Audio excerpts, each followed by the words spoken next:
네, 큰 돈이 들어오고 있습니다. 비트코인 투자 물꼬가 터지기 시작을 하는 건데요. 말 그대로 엄청난 돈이 비트코인에 쏟아져 들어왔는데요. 네, 이건 시작에 불과하다. 자, 이런 얘기를 하겠습니다. 네, 비트코인 전문가로 불리는 사람들 중에 사기꾼을 조심하셔야 한다. 자, 이런 얘기도 하겠습니다. 네, 안녕하세요, 황 작가입니다. 투자 어드바이스가 아니라는 점 먼저 말씀드리고 시작을 하겠습니다. 네, 코인 투자하는 여러분은 미국을 알아야 됩니다.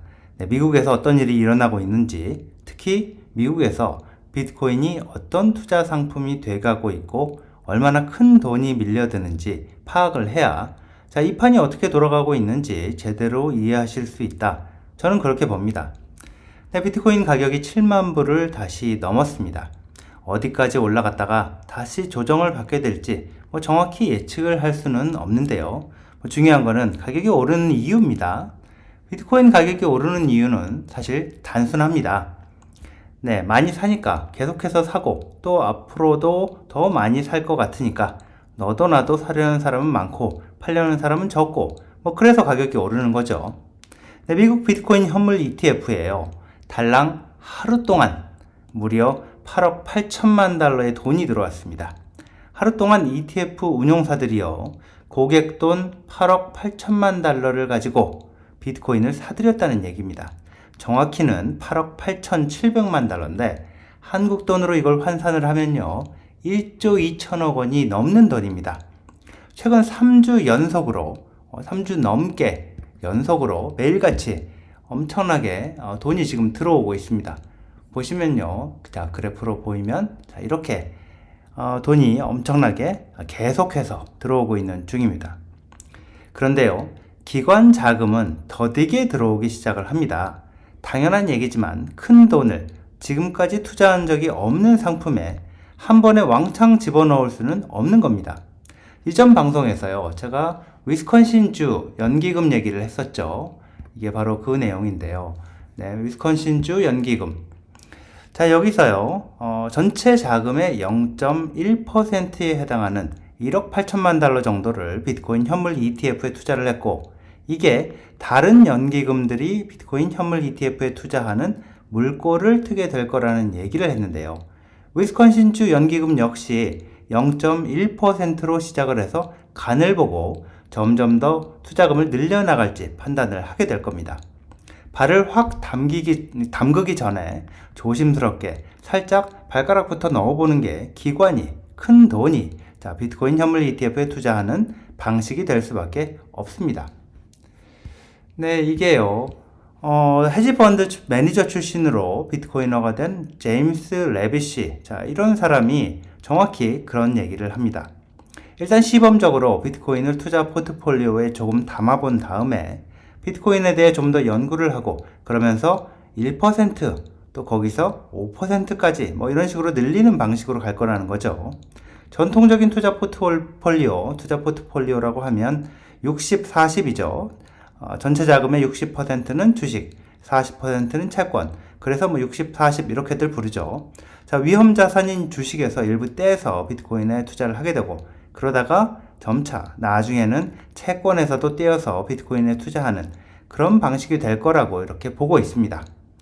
자, 월스트리트 금융 경력을 갖고 있는 이 비트코이너이자 이 비트코인 현물 ETF 분석을 상당히 날카롭게 하고 있는 프레드 크루거. 자, 이 사람은 미국 비트코인 현물 ETF 운용사 중에 하나인 비트와이즈의 공동 창업자 매트 휴건의 분석을 인용을 해서 비트코인 현물 ETF 등장 이후 미국에서 비트코인에 투자하는 그룹 자체가 엄청나게 확대가 된다는 얘기를 합니다.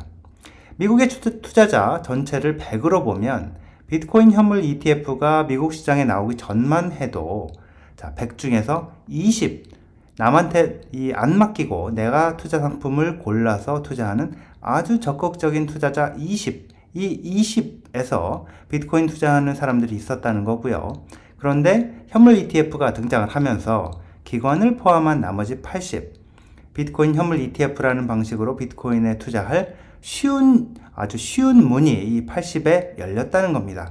그래서 앞으로 5, 6년 정도에 걸쳐서 점차 그들이 비트코인 현물 ETF에 투자하게 될 거다 이렇게 보고 있습니다.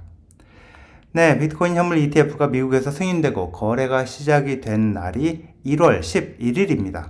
그리고 5개월도 되지 않은 시점인데요. 지금 비트코인 가격이 이렇습니다.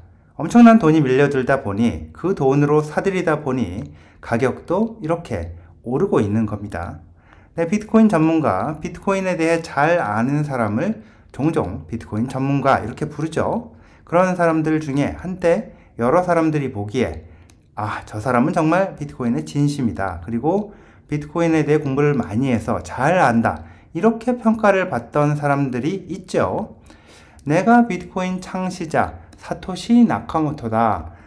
이렇게 주장을 하고 비트코인과 관련해서 지적 재산권까지 주장을 했던 그런 사람이 크레이그 라이트. 이 사람이죠. 그러면서 비트코인 사토시 비전이라는 알트코인 장사를 했던 사람. 이 사람 이제 사기꾼이라고 법원 판결을 받았고요. 그리고 또 세계 각지를 돌아다니면서 일본도 가고 이러면서 비트코인 전도를 해서 비트코인 예수라는 별명이 붙었던 로저 버. 자, 이 사람은 어느 순간 비트코인 캐시라는 알트코인 장사꾼이 돼서 여러모로 망해서 말년을 힘들게 살고 있는 중이기도 하죠. 말년이라고 할 것까지는 없네요. 나이가 그렇게 많지는 않으니. 자, 사람들에게 가장 쉽게 다가가고 이름값을 얻기 좋고 언론에 이름을 알리기 좋은 게 비트코인 전문가 타이틀이 아닌가 싶은데요. 비트코인에 대해 많이 공부해서 잘 알면서 알트코인을 만들어 장사하는 사람. 자, 이런 사람은 비트코인 전문가라는 타이틀이 아니라 알트코인 전문가 아니면 코인 비즈니스맨 이렇게 불러주는 게 맞다. 저는 그렇게 생각을 합니다. 근데 코인 장사하는 사람을 비트코인 전문가라고 부르면 비트코인도 창업자 그룹이 찍어서 팔고 사업자금 마련하고 이러는 코인으로 오해할 분들이 많지 않을까 싶기도 해서요. 근데 코인 찍어서 장사하는 사람은 여러분에게 코인 팔아서 돈 벌려는 사람, 그 이상도 그 이하도 아니다. 저는 그렇게 봐야 한다고 생각을 하는데요.